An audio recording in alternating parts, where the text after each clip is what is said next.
Hi అండి. ఈసారి mushrooms తీసుకొచ్చినప్పుడు మస్ట్ ట్రై చేసే రెసిపీ అండి. చికెన్ లాగా మంచి రుచిగా ఉంటుంది.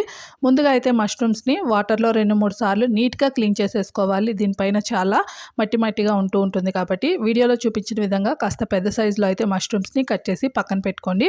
ప్యాన్‌లో ఆయిల్ వేసుకొని జీలకర్ర, ఆవాలు, ఒక హాఫ్ కప్పు ఉల్లిపాయలు, కరివేపాకు వేసి ఉల్లిపాయలు మంచి గోల్డెన్ బ్రౌన్ కలర్ వచ్చి వేగిన తర్వాత కట్ చేసుకున్న మష్రూమ్స్ వేసి మీడియం ఫ్లేమ్‌లో ఒక 2 నిమిషాలు ఫ్రై చేసుకొని దీంట్లో నుంచి వాటర్ అనేది రిలీజ్ అవుతూ ఉంటుంది. పావు టేబుల్ స్పూన్ వరకు పసుపు వేసి ఇది స్టవ్ పైన ఉంచుకొని మరొక స్టవ్ పైన దీంట్లో ధనియాలు, జీలకర్ర, చెక్క, లవంగం, 2 యాలకులు వేసి ఫ్రై చేసుకోండి. చల్లారిన తర్వాత మిక్సీ జార్‌లో వేసి 4, 5 జీడిపప్పులు, 2 టేబుల్ స్పూన్స్ వరకు పుట్నాలు వేసి మెత్తని పౌడర్ లాగా చేసుకోండి. పుట్నాలు వేయడం వల్ల కూరకి మంచి రుచితో పాటు థిక్ కన్సిస్టెన్సీ కూడాను వస్తుంది.